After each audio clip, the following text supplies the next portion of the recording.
Aujourd'hui, nous sommes remplis de faux prophètes. De faux prophètes, chers amis. Et j'aimerais vous parler, parce que c'est très important, de l'écuménisme. L'écuménisme, chers amis, est quelque chose de terrible. L'écuménisme apostat de la fin des temps.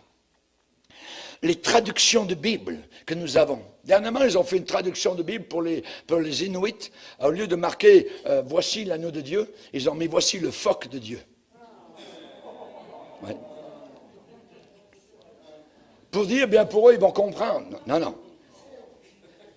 L'agneau de Dieu, c'est l'agneau de Dieu. À eux d'expliquer aux Inuits qu'est-ce que c'est qu'un agneau. Mais nous avons toutes sortes de choses aujourd'hui. Et toutes les sociétés bibliques, les librairies évangéliques sont toutes achetées aujourd'hui par l'écuménisme. Vous pouvez trouver dans ces librairies des chapelets, vous pouvez trouver des Bibles avec les œuvres apocryphes, vous pouvez trouver des statues de Marie, ainsi de suite. L'écuménisme est en train d'envahir partout, partout, partout. C'est un ennemi. C'est Satan qui travaille. Et il veut nous avoir. Et dernièrement, on a eu le rapport d'un religieux d'une communauté en France qui s'appelle la communauté du chemin neuf. Et le monsieur dit, le prêtre, maintenant nous sommes arrivés au miracle de l'unité. Le miracle de l'unité a déjà commencé. Et il déclare que Dieu est divisé par notre manque d'unité. Attends. Il va montrer comment la Fédération luthérienne mondiale, les méthodistes, ont déjà signé leur retour vers Rome. Imaginez. Donc on montre actuellement l'abdication, le renversement de la réforme de Luther, de Calvin, de Jean Hus, de Wycliffe, de Savonarola, de John Knox. Voyez. Actuellement, ce curé déclare qu'il y a un rapprochement entre les pentecôtistes et les catholiques. Il dit avant il y avait des difficultés, mais maintenant on est arrivé à une communauté. Nous sommes catholiques, nous avons 1,3 milliard d'adeptes, nous avons, les pentecôtistes, 750 millions. La bonne nouvelle, je cite ce qu'il déclare, la bonne nouvelle, c'est qu'avec plus de 2 milliards d'accords, évidemment, nous allons peser maintenant dans la balance. Et il montre comment Hillsong, ce groupe australien qui chante partout, chante à Saint-Pierre-de-Rome. Et comment, quand on sait que Hillsong accepte les chanteurs homosexuels, vous avez évidemment le panier aux roses, voyez. Chers amis, j'aimerais vous dire, et je vais vous lire quelque chose. On va prendre notre Bible. On va prendre la Bible dans Proverbes chapitre 7. Vous avez entendu dire par l'apôtre Jean qu'à la fin des temps, il y aurait la montée d'une grande église mondiale appelée la grande prostituée. Tiens, prostituée. Le nom est donné dans la Bible. Maintenant, on va lire comment agit la prostituée dans Proverbes chapitre 7. Verset 6. J'étais à la fenêtre de ma maison et je regardais à travers mon treillis. J'aperçus parmi les stupides, je remarquai parmi les jeunes gens un garçon dépourvu de sens. On pourrait dire une église évangélique dépourvue de sens. Il passait dans la rue près de l'angle où se tenait une de ces étrangères. Et regardez bien, les mots sont très importants. La Bible est inspirée, chaque mot est inspiré. Il se dirigeait, donc la direction qui est prise, il se dirigeait, et notez le pas avec lequel il y va, lentement. Le mouvement écuménique a été lent. Ça fait environ 70 ans que ça a été prévu, que c'était préparé ça. Il se dirigeait lentement du côté de sa demeure, du côté de Rome. C'était quand? Regardez bien. Crépuscule. Crépuscule, c'est quand? Quand le soleil commence à tomber. Ensuite, pendant la soirée. Ensuite, la nuit tombe. Au milieu de la nuit, on y voit quasiment plus clair. Et de l'obscurité. Et voici, il fut abordé. Il y a abordement. Il fut abordé par une femme ayant la mise d'une prostituée. C'est l'Église catholique qui fait les pas. C'est elle qui s'avance. Il fut abordé par une femme ayant la mise d'une prostituée. La prostituée, elle est à moitié dénudée, elle est belle, elle est, je dirais, extérieurement, l'épouse à côté, Donc, il est attiré. Rome, c'est grand. Rome, c'est coloré. Vous voyez ces évêques qui marchent, tout ça, avec leurs costumes, ainsi de suite. Saint-Pierre de Rome, c'est grand, c'est beau, c'est magnifique. C'est la grande prostituée. Et il est dit que ce jeune homme, ce pauvre petit mouvement évangélique, est abordé par une femme ayant la mise d'une prostituée et la ruse dans le cœur. La ruse dans le cœur. La ruse dans le cœur. On va s'arrêter là. Vous connaissez un faux prophète américain qui s'appelle Copeland. Évangile de prospérité, ainsi de suite. Les médias français, dernièrement, il y a juste quelques jours, se sont attaqués. Imaginez, c'est les médias les païens qui attaquent l'évangile de prospérité. Les pasteurs ne sont même pas capables de dire un mot quand les gens tombent par terre et tout ça. Ce sont les païens qui viennent dans ces assemblées en France et qui sont en train de les dénoncer totalement. Copeland fait partie. Avec sa femme Gloria, ils ont prêché, c'est un franc-maçon. Il est déguisé en ministre de Christ, pentecôtiste supposément, évangile de prospérité. Et dans la réunion où il y a de nombreux, des centaines, je dirais, de supposés hommes de Dieu dans la réunion de Copeland, soudain, arrive sur le podium un jeune homme qui est un pasteur épiscopalien qui s'appelle Tony Palmer. Le 21 janvier 2014, il déclare à tous ces gens qui sont là, la réforme de Luther est finie, c'est passé. C'est un jeune homme qui est dans la trentaine à peu près, je ne sais pas exactement, ouais. Et il déclare qu'il est prophète et qu'il arrive avec un message de Dieu, selon Malachie chapitre 4, qu'à la fin des temps, Dieu enverra des prophètes qui ramèneront donc les choses ensemble, les désunions seront maintenant donc finies et ramènera. Et il déclare lui, ce pasteur épiscopalien, qu'il est revêtu du Saint-Esprit pour amener les non-catholiques avec les catholiques. Il déclare qu'il est un envoyé du pape.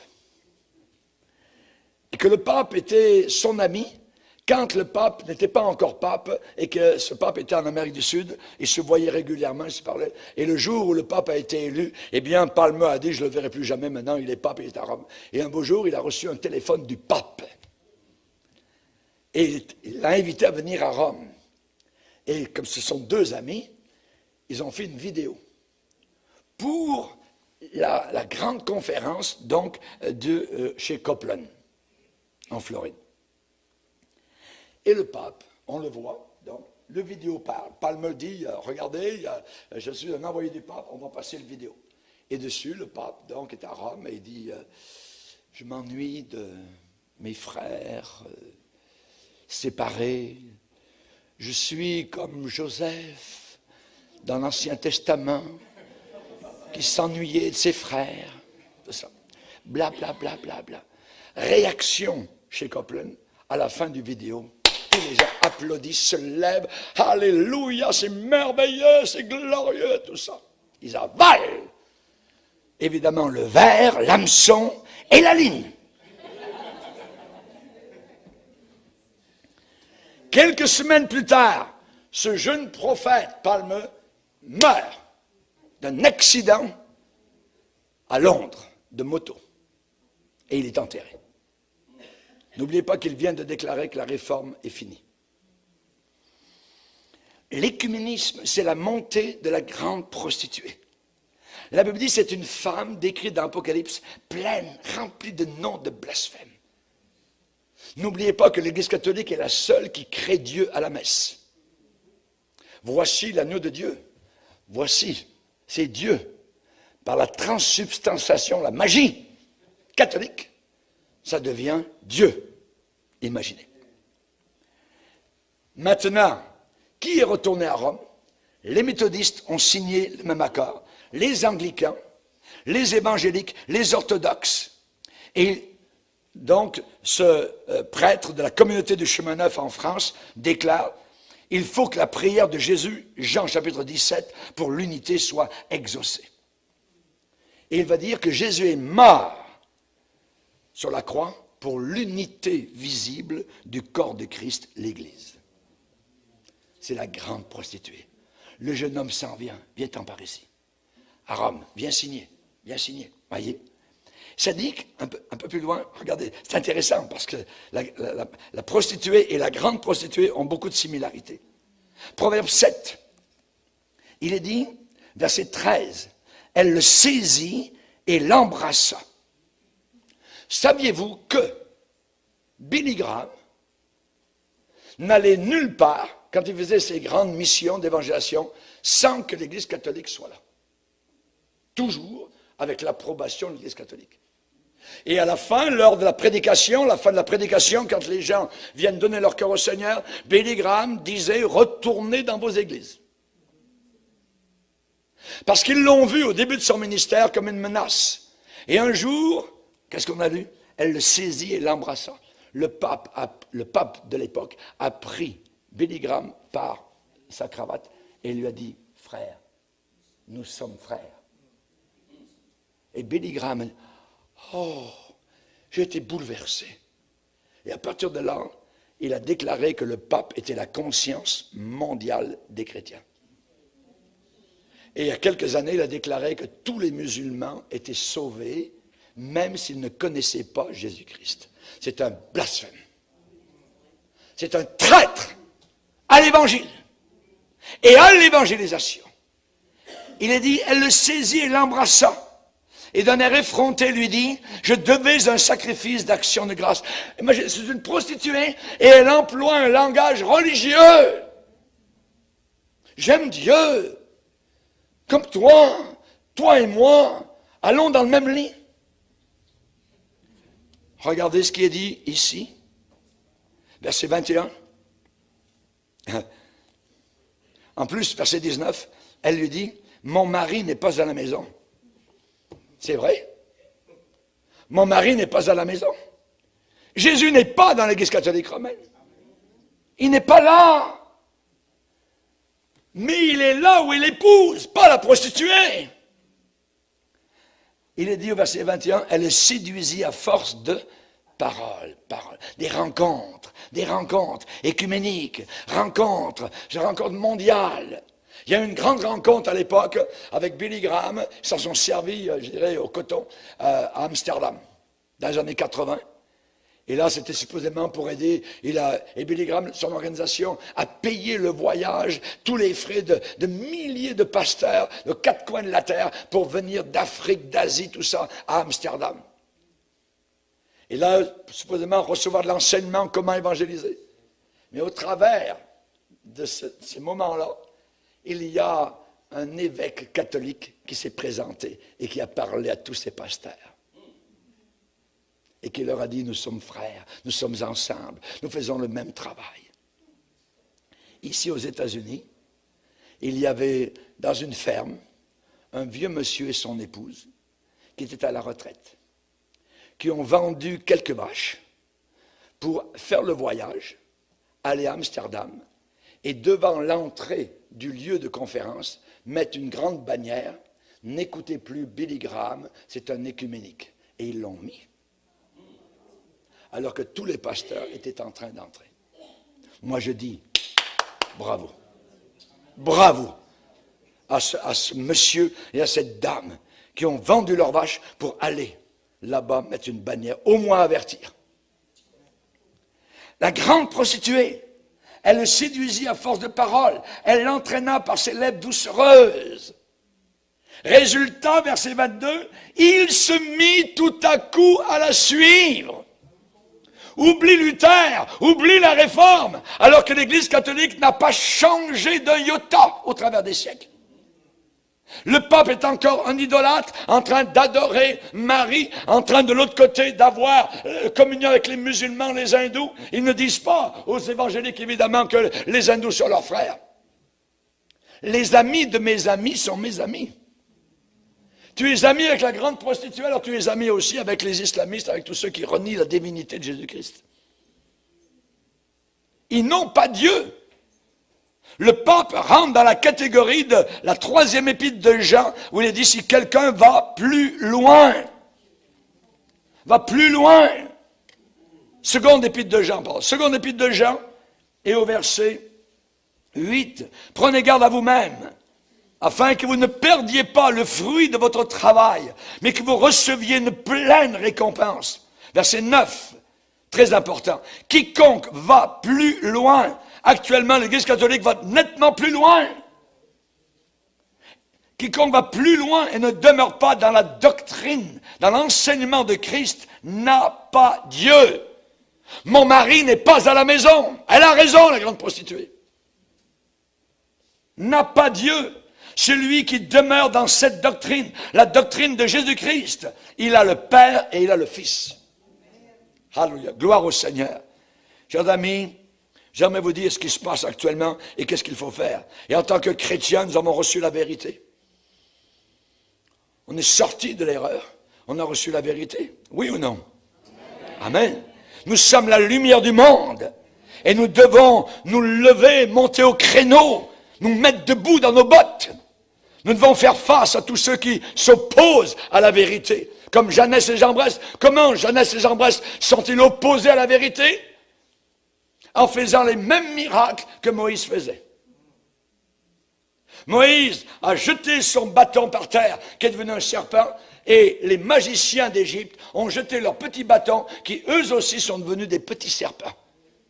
Le problème, c'est que le serpent de Moïse a avalé les petits serpents. Mais c'est l'imitation. L'imitation. Chers amis, nous devons prêcher tout le conseil de Dieu sans en rien cacher, pas seulement ce qui nous plaît. Nous devons prendre position contre des choses contraires à la parole de Dieu. Si quelqu'un vous prêche un autre évangile, qu'il soit anathème. Le pape est un idolâtre, il adore des statues de bois. L'autre jour, je l'ai vu à Rome, il a passé à côté d'une statue Marie et il a déposé une fleur au pied de Marie. Et il a caressé la robe de Marie.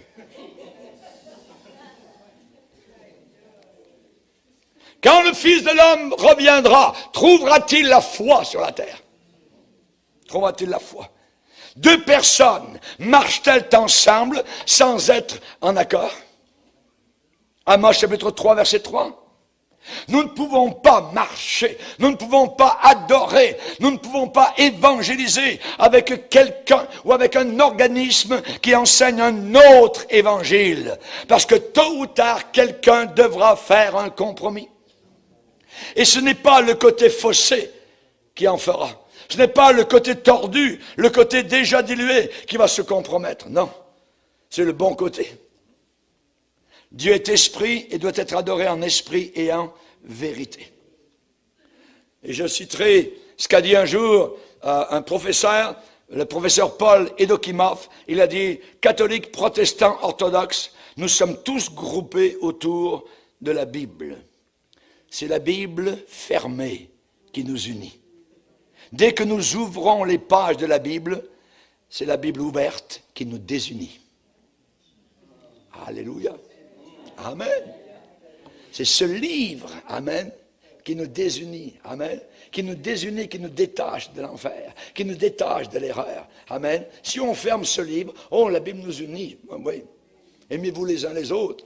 Il y avait des curés qui sont passés parmi la jeunesse, il y a environ 30-40 ans, qui allaient dans les lycées, les écoles, disaient « Faites l'amour, faites ensemble, hein, Dieu veut qu'on s'aime les uns les autres. » Vous voyez, Satan, il envoie, évidemment, donc ces envoyés pour essayer de détruire. Nous avons les résultats, je dirais, 50 ans plus tard, on ne veut plus rien savoir du mariage. Nous avons besoin d'un christianisme biblique.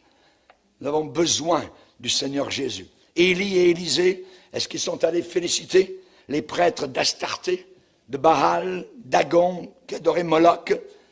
L'apôtre Paul a-t-il accepté un jour un prix offert par les dirigeants? Billy Graham a reçu des centaines de milliers de dollars de la part des catholiques. C'est un homme qui a été acheté.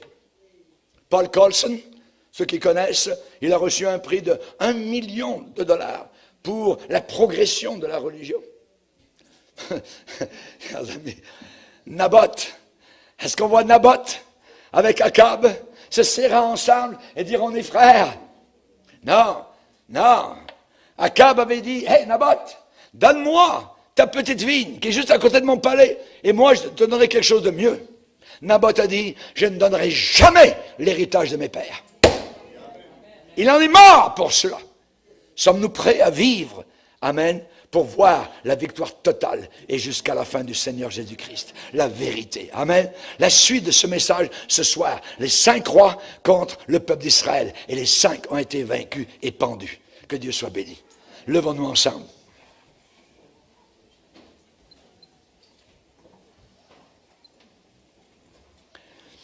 Seigneur, nous voulons te bénir et te glorifier pour ce message de Makeda. Nous te remercions, Seigneur, car tu es le Dieu vivant. Tu nous as appelés à la vérité, Seigneur. Tu nous as appelés à la loyauté dans ce monde de mensonges, ce monde de traquenards, ce monde, Seigneur, où le soleil de justice s'est couché, Seigneur. Nous te demandons que nous ne soyons pas séduits par la grande prostituée. Nous ne voulons pas aller dans son lit. Nous ne voulons pas, Seigneur, suivre ses lèvres. Nous désirons ta parole, Seigneur. Ta parole est la vérité. Ta parole aura la victoire jusqu'à la fin. Nous te bénissons car tu as eu la victoire sur Satan par les saintes écritures. Tu as répondu à Satan, il est écrit. Alléluia, merci Seigneur de ce que tu nous as donné de voir, Seigneur, la montée, la préparation de la grande prostituée sous nos propres yeux en notre génération. Et nous ne voulons pas nous laisser prendre dans son filet. Aide-nous s'il te plaît, Père, par la puissance du Saint-Esprit, car tu as dit que le Saint-Esprit nous conduirait dans toute la vérité. Merci Père, au nom puissant de Jésus. Amen. Et tout le peuple dit Amen. Maintenant, qui est retourné à Rome? Les méthodistes ont signé le même accord. Les anglicains, les évangéliques, les orthodoxes. Et donc, ce prêtre de la communauté du chemin neuf en France déclare « Il faut que la prière de Jésus, Jean chapitre 17, pour l'unité soit exaucée. » Et il va dire que Jésus est mort sur la croix pour l'unité visible du corps de Christ, l'Église. C'est la grande prostituée. Le jeune homme s'en vient, viens-t'en par ici. À Rome, viens signer, voyez. Ça dit un peu plus loin, regardez, c'est intéressant parce que la prostituée et la grande prostituée ont beaucoup de similarités. Proverbe 7, il est dit, verset 13, elle le saisit et l'embrassa. Saviez-vous que Billy Graham n'allait nulle part quand il faisait ses grandes missions d'évangélisation, sans que l'Église catholique soit là. Toujours avec l'approbation de l'Église catholique. Et à la fin, lors de la prédication, quand les gens viennent donner leur cœur au Seigneur, Billy Graham disait « Retournez dans vos églises ». Parce qu'ils l'ont vu au début de son ministère comme une menace. Et un jour, qu'est-ce qu'on a lu? Elle le saisit et l'embrassa. Le pape de l'époque a pris Billy Graham par sa cravate et lui a dit « Frère, nous sommes frères ». Et Billy Graham a dit « Oh, j'ai été bouleversé ». Et à partir de là, il a déclaré que le pape était la conscience mondiale des chrétiens.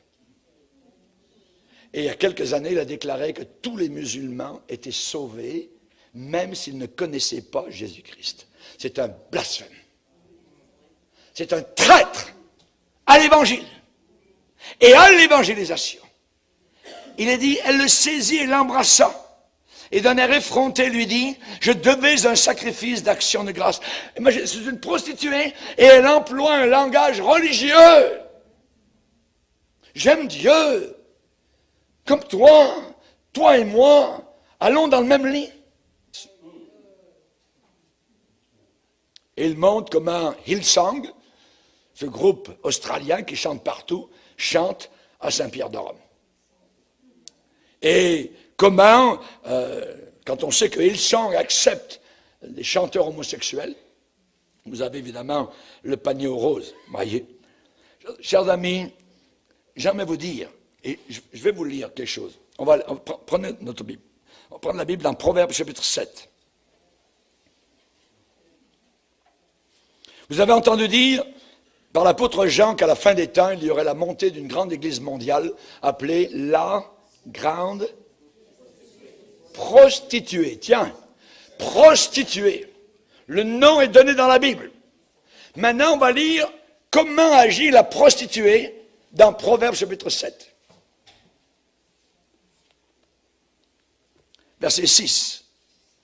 J'étais à la fenêtre de ma maison et je regardais à travers mon treillis J'aperçus parmi les stupides, je remarquai parmi les jeunes gens un garçon dépourvu de sens.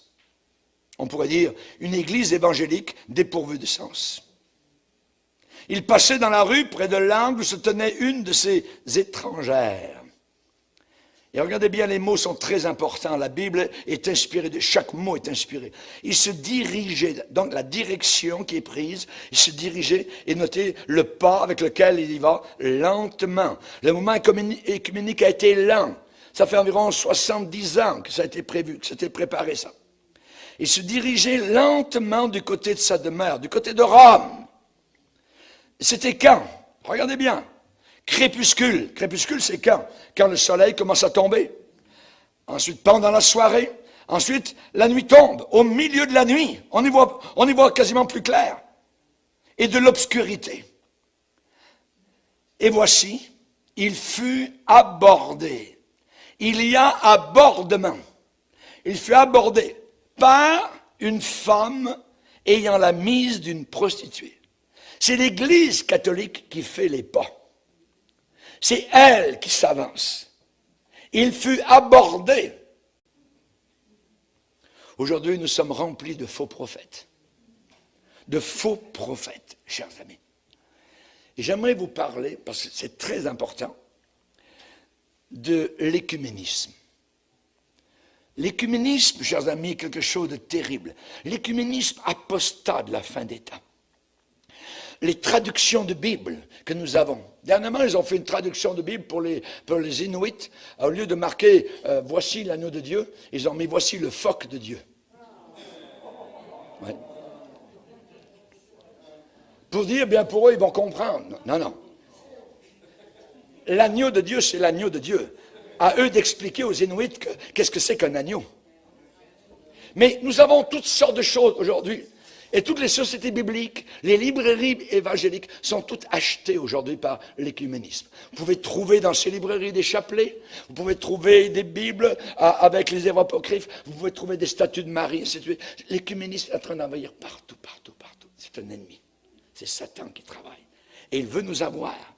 Et dernièrement, on a eu le rapport d'un religieux d'une communauté en France qui s'appelle la communauté du chemin neuf. Et le monsieur dit, le prêtre, maintenant nous sommes arrivés au miracle de l'unité. Le miracle de l'unité a déjà commencé. Et il déclare que Dieu est divisé par notre manque d'unité. Attends. Il va montrer comment la Fédération luthérienne mondiale, les méthodistes, ont déjà signé leur retour vers Rome. Imaginez. Donc on montre actuellement l'abdication, le renversement de la réforme de Luther, de Calvin, de Jean Hus, de Wycliffe, de Savonarola, de John Knox. Voyez. Actuellement, ce curé déclare qu'il y a un rapprochement entre les pentecôtistes et les catholiques. Il dit avant il y avait des difficultés, mais maintenant on est arrivé à une communauté. Nous sommes catholiques, nous avons 1,3 milliard d'adeptes, nous avons, les pentecôtistes, 750 millions. La bonne nouvelle, je cite ce qu'il déclare, la bonne nouvelle, c'est qu'avec plus de 2 milliards d'accords, évidemment, nous allons peser maintenant dans la balance. Et donc, les choses ensemble, les désunions seront maintenant donc finies et ramènera. Et il déclare, lui, ce pasteur épiscopalien, qu'il est revêtu du Saint-Esprit pour amener les non-catholiques avec les catholiques. Il déclare qu'il est un envoyé du pape. Et que le pape était son ami quand le pape n'était pas encore pape et que ce pape était en Amérique du Sud. Il se voyait régulièrement, il se parlait. Et le jour où le pape a été élu, eh bien, Palme a dit, je ne le verrai plus jamais maintenant, il est pape, il est à Rome. Et un beau jour, il a reçu un téléphone du pape. Et il l'a invité à venir à Rome. Et comme ce sont deux amis, ils ont fait une vidéo pour la grande conférence donc de chez Copeland, en Floride. Et le pape, on le voit, donc le vidéo parle. Palme dit, regardez, je suis un envoyé du pape, on va passer le vidéo. Et dessus, le pape donc est à Rome et dit, je m'ennuie de mes frères séparés. Je suis comme Joseph dans l'Ancien Testament. qui s'ennuyait de ses frères, tout ça. Bla, bla, bla, bla, bla. Réaction chez Copeland, à la fin du vidéo. Tous les gens applaudissent, se lèvent. Alléluia, c'est merveilleux, c'est glorieux, tout ça. Ils avalent, évidemment, le verre, l'hameçon et la ligne. Quelques semaines plus tard, ce jeune prophète, Palmer, meurt d'un accident à Londres, de moto. Et il est enterré. N'oubliez pas qu'il vient de déclarer que la réforme est finie. L'écuménisme, c'est la montée de la grande prostituée. La Bible dit c'est une femme décrite dans l'Apocalypse, pleine, remplie de noms de blasphème. N'oubliez pas que l'Église catholique est la seule qui crée Dieu à la messe. Voici l'agneau de Dieu. Voici, c'est Dieu. Par la transsubstantiation, la magie catholique, ça devient Dieu. Imaginez. Par une femme ayant la mise d'une prostituée. La prostituée, elle est à moitié dénudée, elle est belle, elle est, je dirais, extérieurement, l'épouse à côté. Donc, il est attiré. Rome, c'est grand. Rome, c'est coloré. Vous voyez ces évêques qui marchent, tout ça, avec leurs costumes, ainsi de suite. Saint-Pierre de Rome, c'est grand, c'est beau, c'est magnifique. C'est la grande prostituée. Et il est dit que ce jeune homme, ce pauvre petit mouvement évangélique, est abordé par une femme ayant la mise d'une prostituée et la ruse dans le cœur. La ruse dans le cœur. La ruse dans le cœur. On va s'arrêter là. Vous connaissez un faux prophète américain qui s'appelle Copeland. Évangile de prospérité, ainsi de suite.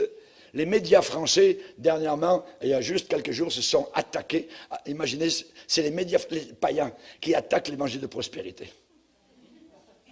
Les pasteurs ne sont même pas capables de dire un mot quand les gens tombent par terre et tout ça. Ce sont les païens qui viennent dans ces assemblées en France et qui sont en train de les dénoncer totalement. Copeland fait partie. Avec sa femme Gloria, c'est un franc-maçon. Il est déguisé en ministre de Christ, pentecôtiste supposément, évangile de prospérité. Et dans la réunion où il y a de nombreux, des centaines, je dirais, de supposés hommes de Dieu dans la réunion de Copeland, soudain, arrive sur le podium un jeune homme qui est un pasteur épiscopalien qui s'appelle Tony Palmer. Le 21 janvier 2014, il déclare à tous ces gens qui sont là, la réforme de Luther est finie, c'est passé. C'est un jeune homme qui est dans la trentaine à peu près, je ne sais pas exactement, ouais. Et il déclare qu'il est prophète et qu'il arrive avec un message de Dieu, selon Malachie chapitre 4, qu'à la fin des temps, Dieu enverra des prophètes qui ramèneront